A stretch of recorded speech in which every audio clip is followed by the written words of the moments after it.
दोस्तों नमस्कार, solid business ideas YouTube channel में आप सभी का स्वागत है। और आज की वीडियो में हम आपको बिजनेस लाइसेंसेस और रजिस्ट्रेशन के बारे में जानकारी देने वाले हैं।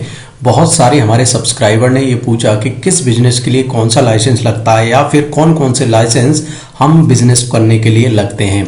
तो पूरे भारत में जितने भी लाइसेंस लगते हैं वो हम आपको कवर करेंगे। एक दो तीन से चार पार्ट में हम ये बिजनेस लाइसेंस और रजिस्ट्रेशन आपको पूरे कवर कर देंगे कि आपको कौन कौन से लाइसेंस और रजिस्ट्रेशन लगते हैं किसी भी बिजनेस को करने के लिए। तो आप हमारे साथ बने रहें। और दोस्तों आगे बढ़ने से पहले एक रिक्वेस्ट है कि अगर आप नए हैं इस चैनल पे, उसी तरह के बिजनेस आइडियाज़ के लिए आप हमारे साथ जुड़ सकते हैं। चैनल को सब्सक्राइब करें, उसके पास में बेल आइकन को उसको दबा दें, जिससे कि जब भी हम वीडियो डालेंगे आपको नोटिफिकेशन सबसे पहले मिल जाएगा। चलिए पर शुरुआत करते हैं, पहला लाइसेंस देख लेते हैं। तो पहला लाइसेंस दोस्तों जिला उद्योग कार्यालय में रजिस्ट्रेशन कराना होता है। और इसमें मैं आपको बता दूं कि अगर किसी भी उद्योग को आप शुरुआत कर रहे हैं तो उसका रजिस्ट्रेशन आपको जिला उद्योग में कराना होता है। और इसका सीधा सा मतलब ये है कि आप सरकार को ये बताते हैं कि आप स्वरोजगार कर रहे हैं, मतलब आप बेरोजगार नहीं हैं। तो बस यही बताने के लिए आपको जिला उद्योग में रजिस्ट्रेशन कराना होता है।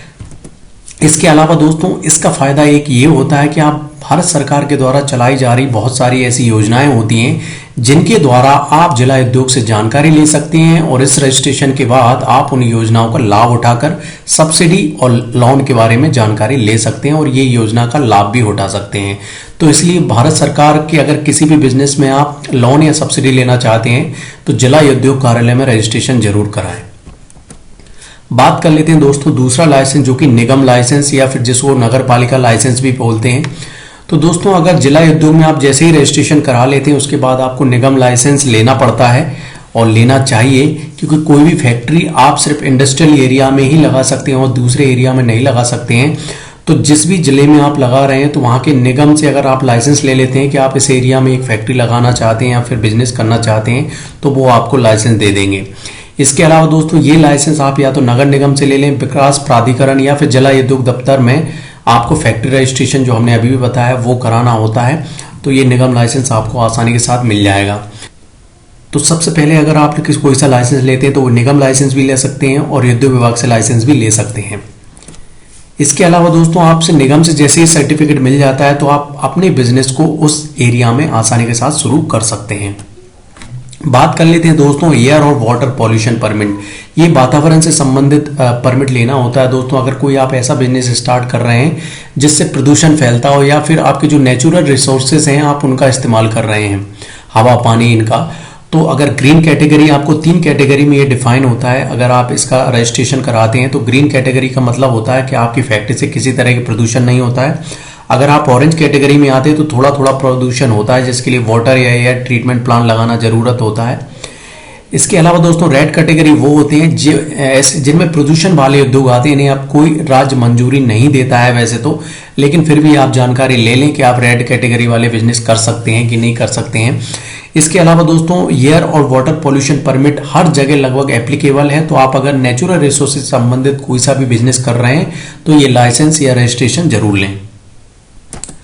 बात कर लेते हैं दोस्तों फायर एंड सेफ्टी डिपार्टमेंट में नॉन एनओसी सर्टिफिकेट। इसका सीधा सा मतलब ये है दोस्तों, अगर आप कोई सा भी ऐसा बिजनेस कर रहे हैं जो फ्लेमेबल मटेरियल, जो जल्दी से आग पकड़ता हो, ऐसे मटेरियल का अगर आप बिजनेस कर रहे हैं तो फायर एंड सेफ्टी डिपार्टमेंट से एनओसी लेना होगा। जैसे कि रेस्टोरेंट में भी आग लग सकती है तो वहां पर भी आपको ये फायर एंड सेफ्टी डिपार्टमेंट से एनओसी सर्टिफिकेट लेना होता है, क्योंकि जो लोग काम कर रहे हैं उनकी सुरक्षा सर्वप्रथम, इसलिए ये लाइसेंस लगता है दोस्तों। और किसी भी कारोबार को शुरू करने के लिए आपको 3 महीने के अंदर फायर एंड डिपार्टमेंट से नो ऑब्जेक्शन सर्टिफिकेट लेना अनिवार्य होता है।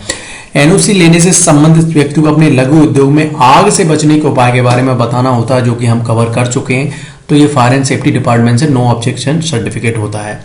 इसके अलावा दोस्तों अगला जो जीएसटी रजिस्ट्रेशन जो कि मोदी सरकार लाई है, तो ये जीएसटी रजिस्ट्रेशन बहुत जरूरी है, क्योंकि बहुत सारे जो इनडायरेक्ट टैक्स लगते थे उन सबको मिलाकर एक जीएसटी डायरेक्ट टैक्स लगा दिया है।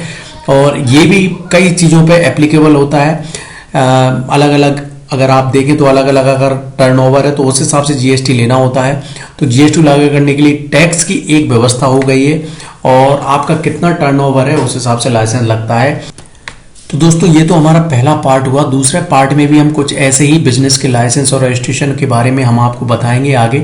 आपको वीडियो कैसी लगी आप हमें लाइक और कमेंट करके जरूर बताएं, या फिर आप कोई सी भी लाइसेंस या रजिस्ट्रेशन के बारे में जानकारी लेना चाहते हैं तो आप कमेंट जरूर करें, मैं कमेंट में ही आपको रिप्लाई कर दूंगा। साथ में मैं आप किसी भी बारे में अगर वीडियो बनवाना चाहते हैं तो आप जरूर कमेंट करें, मैं उस बारे में भी वीडियो बना दूंगा।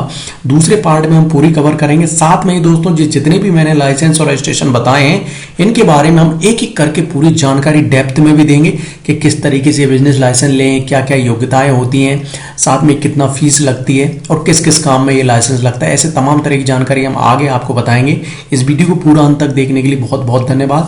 कल फिर एक नए बिजनेस आइडियाज के साथ मिलेंगे, तब तक के लिए जय हिंद, जय भारत।